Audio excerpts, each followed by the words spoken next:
Hey guys, how's it going? I hope you're all doing really well. I'm standing in our cut flower shed. I want to give you an update on how it's going out here, and then we're going to head to the studio where it's a lot warmer. I've got a big pile of boxes from Gardener's Supply.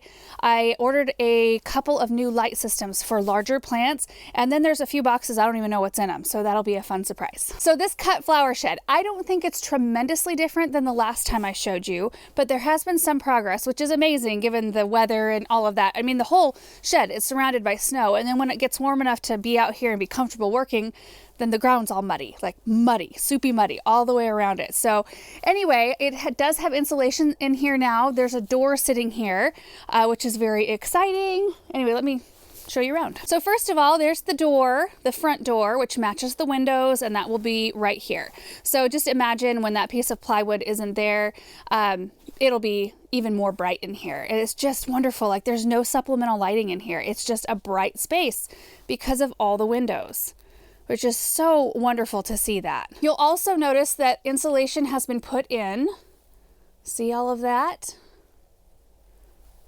All around everything. Now, we don't have any plans to heat or cool this shed at this time, but we thought, you know, while it's under construction, we may as well put insulation in here just in case we decide in the future to do that, to maybe we want to heat it up for a project, or I don't know. I mean, it's just nice when you have the walls open just to go ahead and do that. So that's why we decided on that.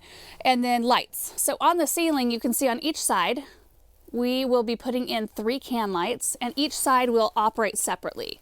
So this side will operate alone, and then this side will operate alone. And we'll have them on dimmers, so we can kind of control how that goes. And then that's where the chandelier will come down, right in here. This is where all the switches will be. We've got an outlet here, here.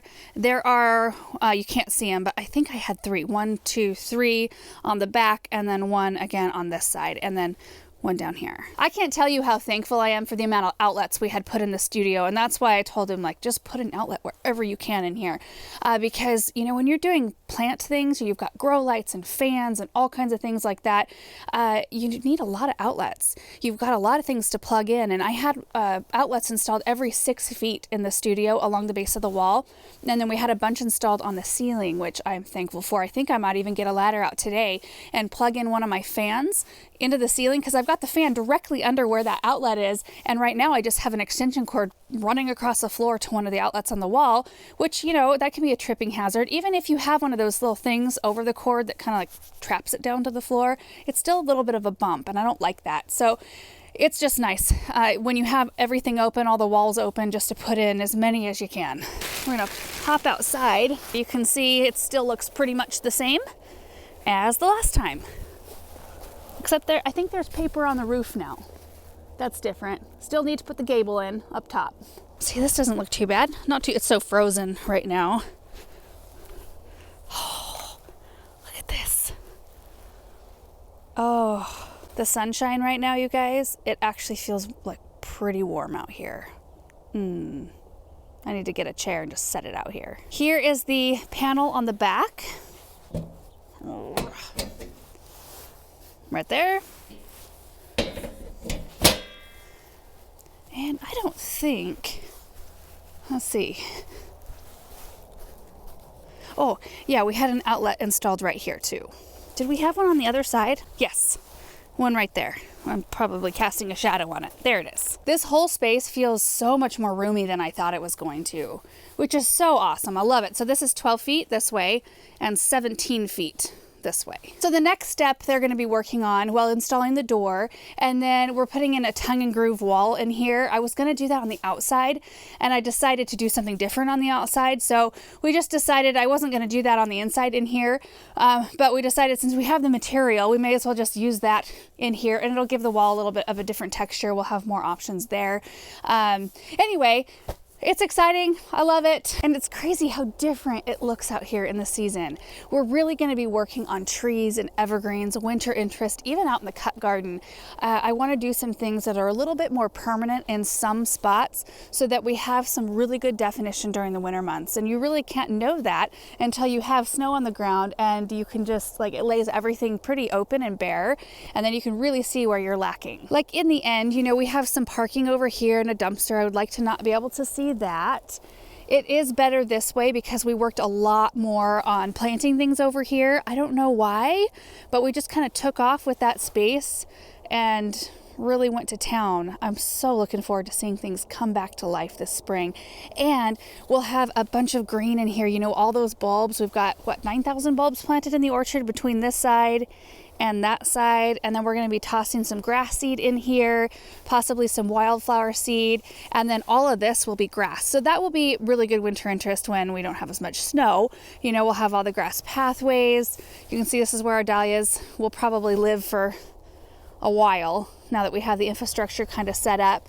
But yeah, I would just like to have a little bit more structure maybe toward the edges. I started sketching out some ideas for the front flower bed, like that big giant flower bed that we created by the new brick walkway that comes out from the front of the house. But you know, I operate better just standing there and starting like placing plants, seeing things that I like and just putting them, like setting them in the spot to see if I like it. I'm better at doing that than I am at like actually sketching out a plan. Or that's how I like to do it better, I guess. I'm way too visual. Okay, now we're gonna go on a chilly gator ride back to the studio.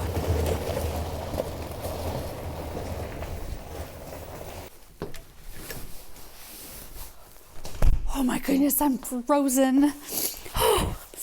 Here are all the boxes. I don't know what's in these three, so that'll be exciting. I'm guessing all of these have to do with the light system. I did want to mention that we put a dehumidifier in here. We typically have 2 oscillating fans running, this one and one right behind me.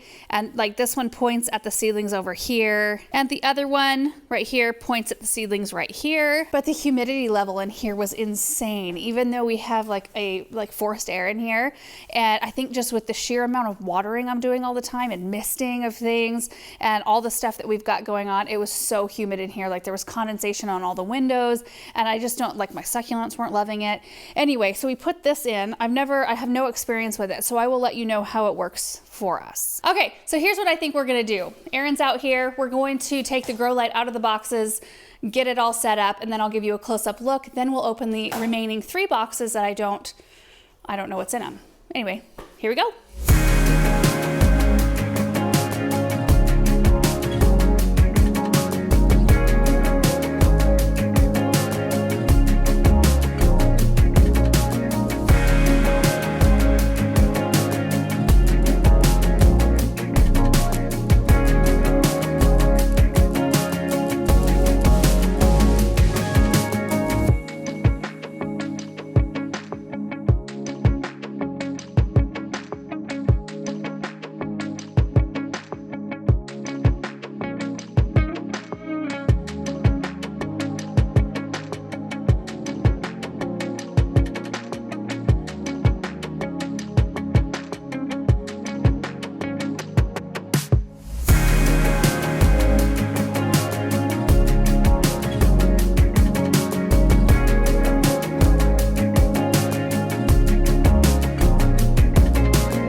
I am so excited. You can see my navel orange right there.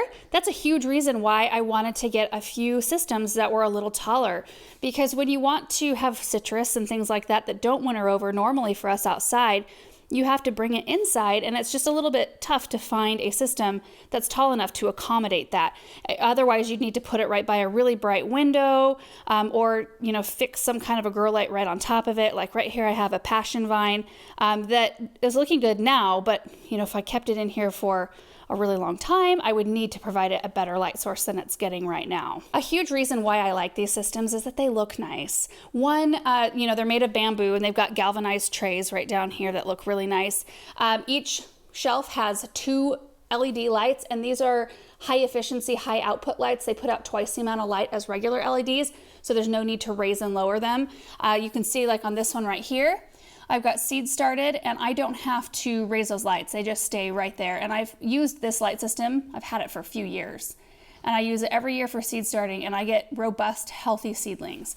Now, I probably wouldn't start seeds under something this tall, but when you're dealing with taller plants, which is why you have a system that's this tall, it's perfect. We'll link this system down below, and maybe some of the others that we have in here, because that's like a mini, like a tabletop one. And I can't remember the name of that one. This one's a bamboo display LED grow light garden, I think is the title of this one. It's like roughly 38 inches and 6 feet tall. And it does have, which is optional on some of the other ones, but it has an upper tray right here. So you can put some stuff on top. The top holds 30 pounds.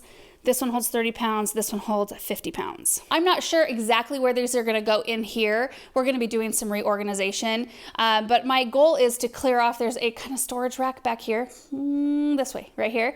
I've got my seeds and some other things that really could be stored somewhere else, and I want to free up a whole shelving unit for Aaron for all of his equipment that's out here. I feel like it's just going to be a constant evolving process, you know, figuring out what we need, what's handy to have out here, what kind of space we need to accommodate it.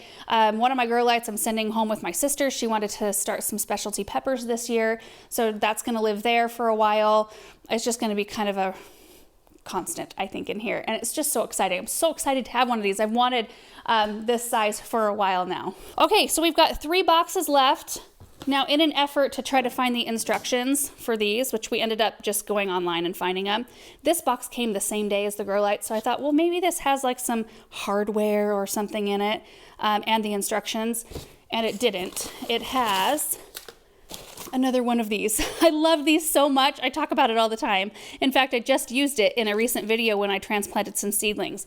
The reason why I like them so much is that they make fine work really easy. So if you wanted to go in and separate seedlings, you can do this super easy. It's got a sharp edge. It's called the Gardener's Lifetime Mini Trowel. So that's what was in the small box. Now we need to get into these 2 boxes. Okay, I'm gonna start with the smaller of the 2 first.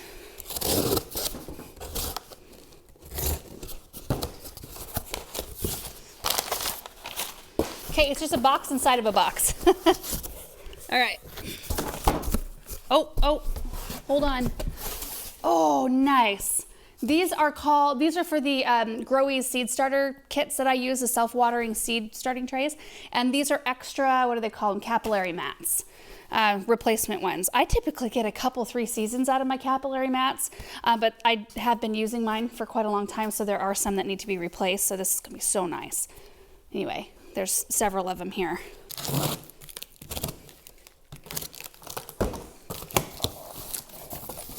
Oh, there's hardware. Oh, it's something metal.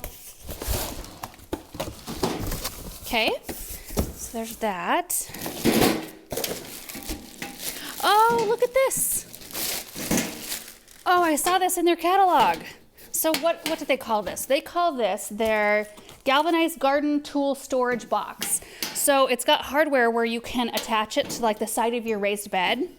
And then you can keep your tools in here. It's watertight. It's like the water goes right off the front there. So you can keep your pruners and gloves and things like that you use most often out in your garden. Like really handy. That's really fun. Love that. I better keep my hardware with it. There we go. All right, now this big box.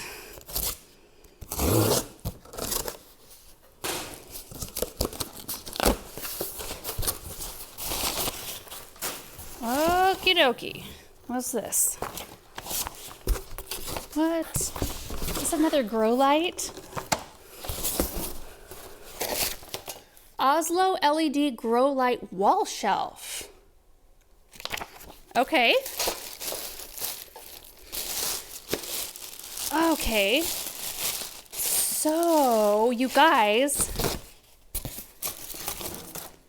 this is a shelf that you attach to the wall, and then we're going to clip a light underneath it, so you would attach it up above like a table that you already have sitting there, because your light's going to shine down, and the top is for storage for, you know, whatever you want to put there. So the light will actually shine down. Let's get the light out. That's really cool. So like in a kitchen, or if you've got like a little, you know what, like that little cupboard I just installed by I just put right by our refrigerator, there's a little wall there. Like it would be kind of a perfect thing. I probably won't put it right there, but it would be a perfect thing to attach right above that and have plants below it. These are the easiest lights ever to install, ever. Okay, so we have our light here. I'm going to feed the cord through the side and attach that first. And then I'm going to lay my light down, knowing that I need to accommodate for this cord right there. And we're going to put the clips. So there's 2 little clips right here with magnets on the end. So we're just going to line the clip up kind of where we want the light to attach. So right there, and maybe right here. And that's it right there. And it slides. So you can slide it, you know, forward if you've got your plants like further away from the wall. Like that. Oh, that's so neat. So I think that's going to be it for today's video. Just wanted to give you an update on the cut flower shed since there has been a little bit of progress. I'm excited to get that area set up. I have gathered quite a number of pieces to put in there. You know, that antique kind of console table that I have sitting in here right now waiting to go out, and that'll free up some space in here, which will be nice. I've got a couple of hutches for vases and a few other things that I've gathered up. So I think it'll be really fun once the inside is kind of buttoned up a little bit, once they have the tongue and groove installed. I think I might leave it raw for a little while and then I might paint it. I don't know exactly what I'm going to do with that, but I can at least start moving stuff in there. So I wanted to give you kind of an interim update. And then I wanted to get these grow lights out especially. I didn't know what the other things were, but I was so excited to get these out. I need to reorganize. It kind of, I don't know if your spaces are like this, but I just recently had it super duper clean and organized. And it was such a pleasure to be in here. I loved walking in here. And then all of a sudden, like things just pile up again, and there's seed trays I need to clean and disinfect. There's a bunch of water jugs. I need to do some more winter sowing. Things just start accumulating, and you kind of have to go through again and give stuff. Like I've got a pile right by the door that I'm giving away. And anyway, it's going to be a process. I'll show you once I've got these all set up what it looks like in here. We'll do maybe a little tour. So anyway, hope you guys found this video interesting. We will link all the stuff that I opened up down in the description below. Thank you, Garter Supply, for sending out these things. I'm super excited to give them a try, and we'll see you guys in the next video. Bye.